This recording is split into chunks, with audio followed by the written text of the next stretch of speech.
allá y tenemos en línea a Agustín Podestá, magíster en teología, director de Hablemos de Teología y nuestro columnista que nos trae asuntos religiosos para repasar, para reflexionar juntos y que él bien sabe hacerlo. Agus, ¿cómo estás? Cristian te saluda. Bien, ¿ustedes cómo andan? Muy bien, gracias a Dios. Esperen que me conecté así como rapidísimo y No, tenía que acomodar la cámara. ¿Ahí estoy bien? ahí se te ve bien, acomódate Ok, tranquilo, sí, sí, ahí estás bien. ahí Bueno, estoy. estás. Te vemos Perfecto. y te escuchamos bien. Bueno, Pollo. eh, Ahí está.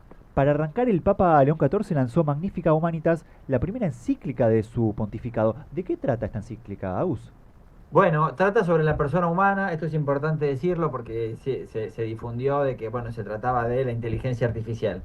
Técnicamente se trata sobre la persona humana en el tiempo de la inteligencia artificial. O sea, ciertamente el tema es la inteligencia artificial, ¿no? Pero León no busca hablar de qué es la inteligencia artificial, de hecho lo dice explícitamente, ¿no? Esto no es una explicación de qué es la IA, sino cuál es el lugar, el rol del ser humano y del trabajo y de la paz de la sociedad en el tiempo de la inteligencia artificial.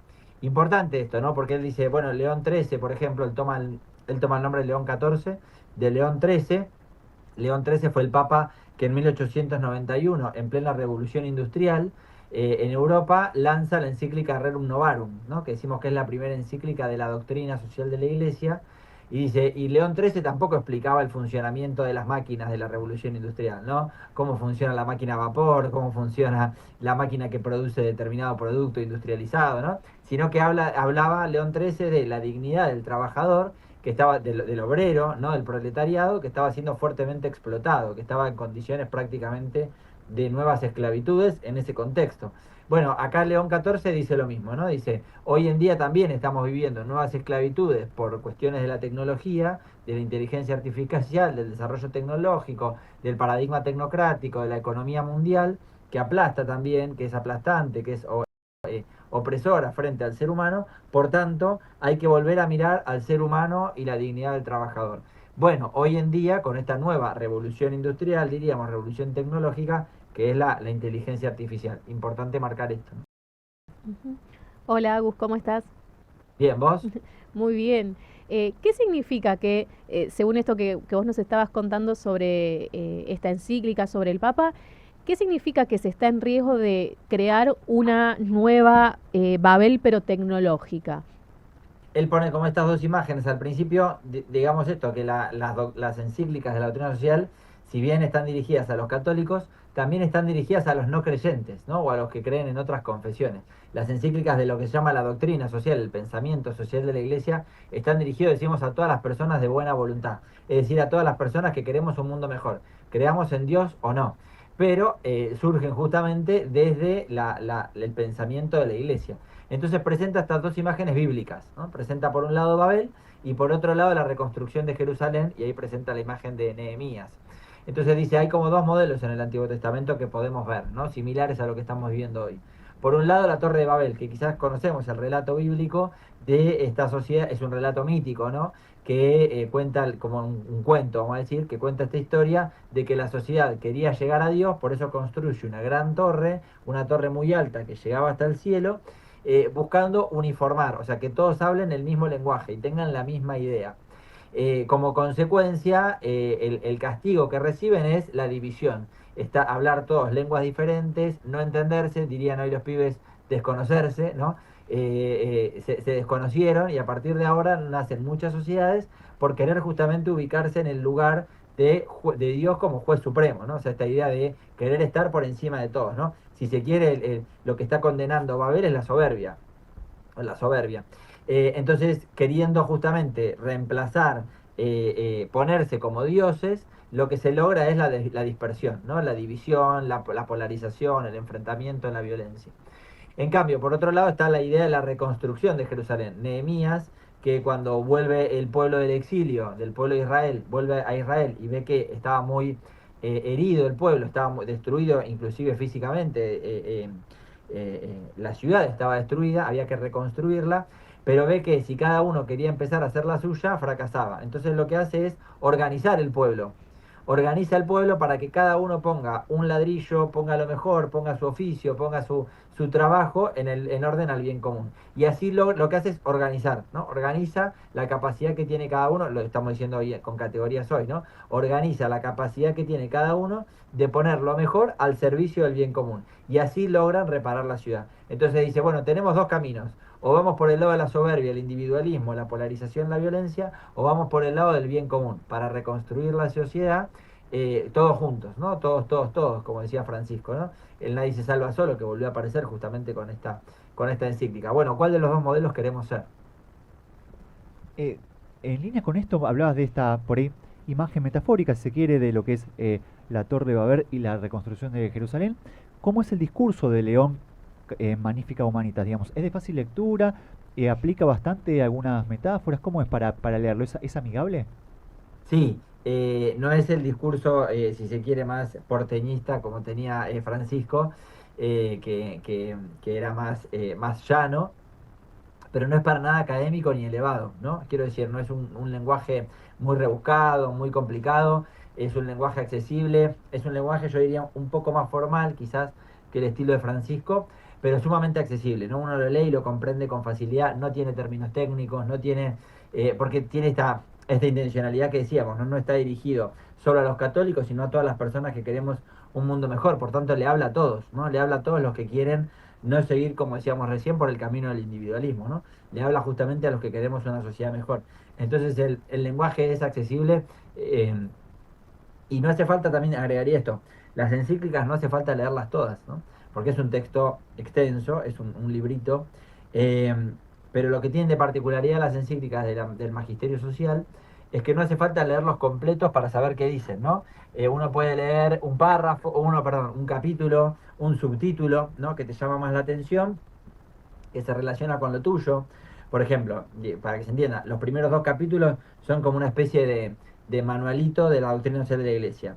Si a alguien no le interesa ese tema porque viene del mundo de la tecnología y le interesa saber directamente qué dice el Papa sobre la inteligencia artificial, yo le diría, lee el capítulo 3 y 4 y ya está, ¿no?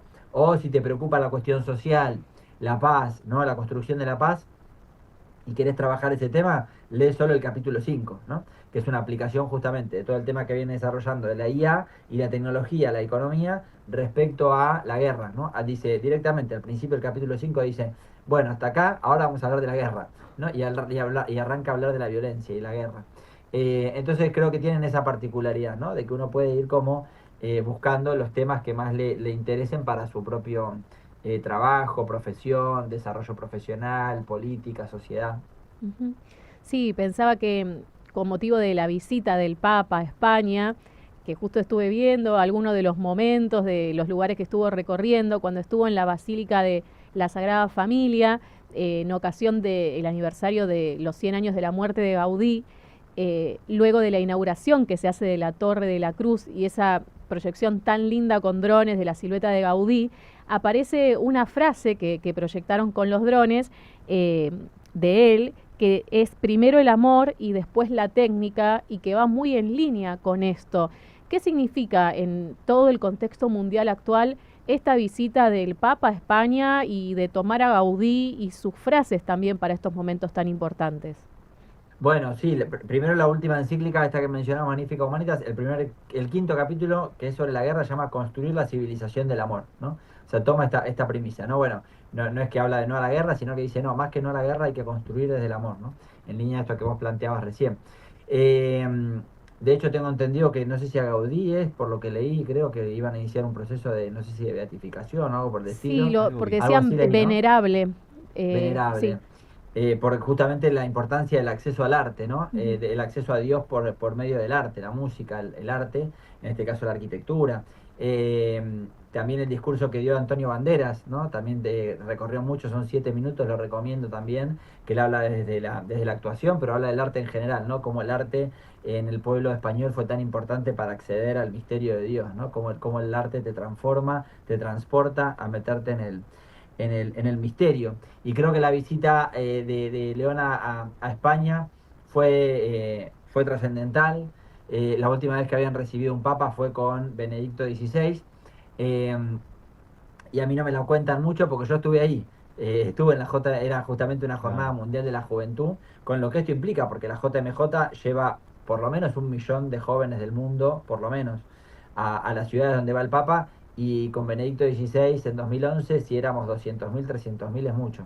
Entonces, que hoy en día la Plaza de Madrid, por ejemplo, haya habido 1.200.000 personas viendo a León, yo digo, esto que decíamos, ¿se acuerdan cuando falleció Francisco? Digo, Sí. el próximo Papa tiene el legado que le dejó Francisco, y Francisco le dejó la vara muy alta, ¿no? Francisco le dejó a la iglesia, ¿no? La vara muy alta. Y de vuelta, ahí hay un ejemplo clarísimo. En Madrid, León XIV juntó 1.200.000 personas, y el último papa que estuvo en Madrid juntó 200.000, 300.000 personas. ¿Qué pasó entre el último papa que estuvo y el que está ahora? Francisco, Claro. ¿no? Ujú. En el medio, entre estos dos papas, estuvo Francisco. Entonces creo que es importante también que cuando analizamos la visita de León, no dejar de lado el legado tan importante que dejó el Papa Francisco a la Iglesia en general, ¿no? También, por ejemplo, con este tema de la dignidad humana, ¿no? Cómo es que antes las encíclicas de los papas prácticamente pasaban desapercibidas, nadie las leía. Sin embargo, desde Francisco, especialmente desde Laudato Si, desde la encíclica Laudato Si, en la Iglesia volvió a tomar en el mundo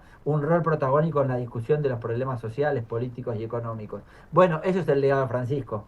Ese es el que Francisco dejó nuevamente la iglesia en un lugar muy importante para la discusión. En Buenos Aires lo sabemos, en 2008-2009 las consignas en Buenos Aires eran apostasía masiva, ¿no? Gente que se juntaba en el centro para hacer apostasía de su fe católica.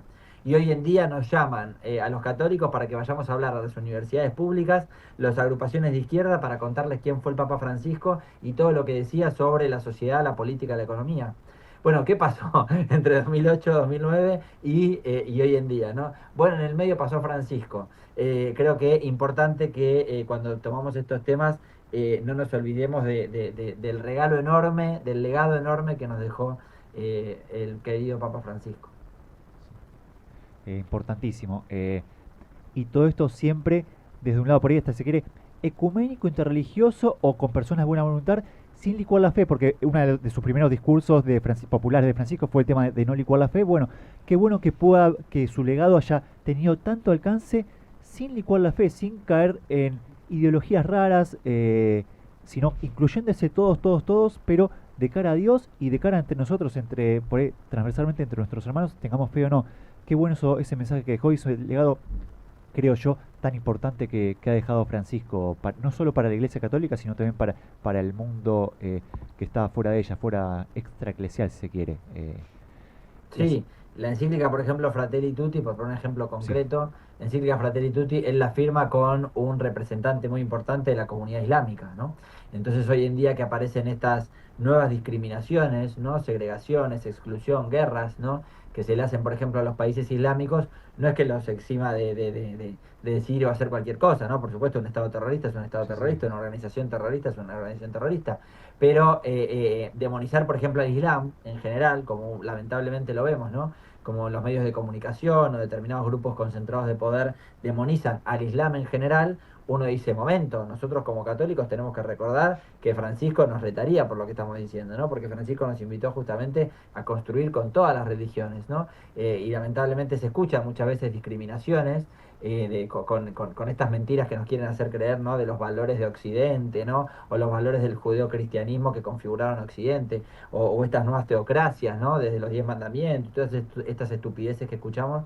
Bueno, recordar que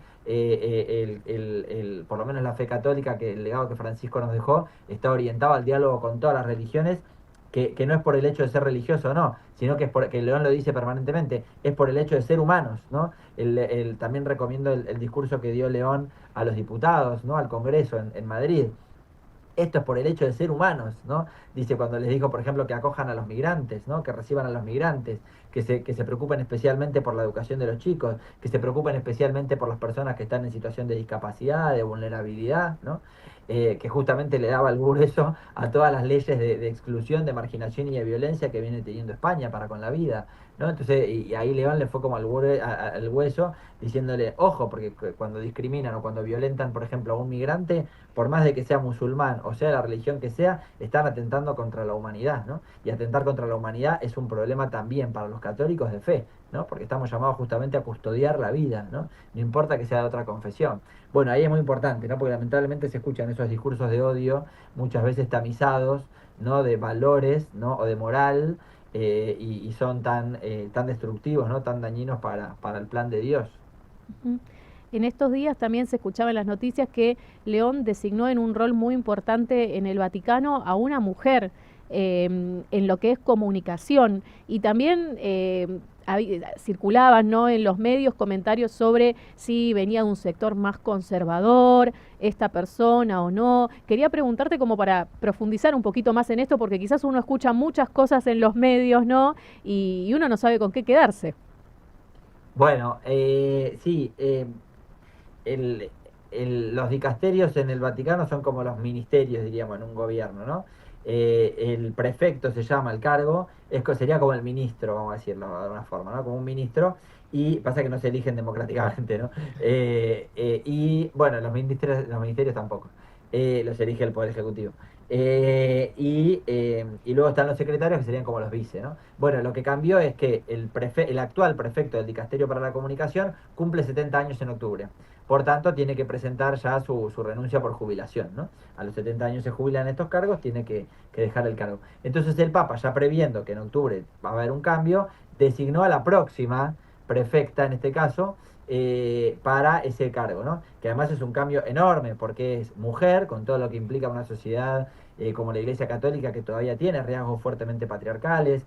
Se dice que Francisco ya había querido nombrar 2 mujeres inclusive para ese cargo y no habían aceptado, ¿no? Entonces, importante esto también, ¿no? Como que ya había antecedentes de que Francisco quería poner a una mujer en ese cargo. Es joven, tiene 38 años, si no me equivoco, una cosa así. Tiene origen mexicano, pero vive en Estados Unidos. eh, es latinoamericana, quiero decir, ¿no? Con esta impronta también fuertemente latinoamericana. Y ella viene de ser directora de la cadena EWTN, que es una de las más importantes de comunicación católica, no del Vaticano, digamos, ¿no? De parte privada, vamos a decir, ¿no? Que no es como oficial de la iglesia, si se quiere, porque eso está el Dicasterio para la Comunicación, es el único, si se quiere, oficial del Vaticano. Después hay un montón de medios católicos que son independientes. Este, si se quiere, es el más importante a nivel internacional, EWTN. Eh, pero es importante decir esto, ella había... ¿De dónde viene esto? De que el Papa Francisco estaba peleado con los de EWTN, o peleado, estaba bastante distanciado, tuvieron palabras fuertes, casi que lo llamó casi como enviados de Satanás. Algunos periodistas que lo criticaban fuertemente, ¿no? De sectores muy conservadores de la iglesia, en este canal, en este medio de comunicación, que lo criticaban muchísimo a Francisco, realmente lo mataban bastante. Entonces, hubo todo un movimiento interno dentro de la misma cadena de calmar las aguas un poco y de amigarse con el pontificado de Francisco, entender que Francisco estaba llevando adelante la iglesia y que puede no gustarles, pero eso es por donde el Espíritu Santo está soplando. Dentro de este movimiento de, si se quiere, de reforma interna, indican que estaba esta nueva nombrada, como ahora prefecta para el Dicasterio para la Comunicación, que fue como de las que encabezó este proceso de reforma interna no para estar 100% a favor de Francisco, pero sí por lo menos para conciliar justamente, porque ya se les estaba yendo de las manos, el conservadurismo ya estaba demasiado conservador, entonces había que calmar un poco. De hecho, muchos obispos de Estados Unidos encabezaron, ¿no?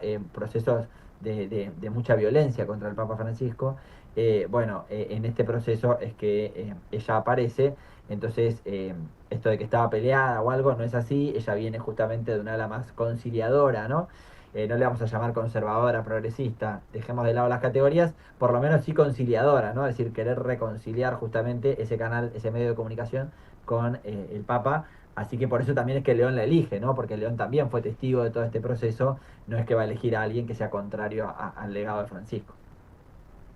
Gracias, Agus, por esta comunicación con Yo Quiero Verte, por contarnos un poquito lo que va pasando a lo largo y ancho del mundo, en lo espiritual, en lo social también, y siempre con tu sabiduría. Así que muchas gracias y buen fin de semana, Agus. Gracias a ustedes, buen fin de semana, saludos a todos. Abrazo grande.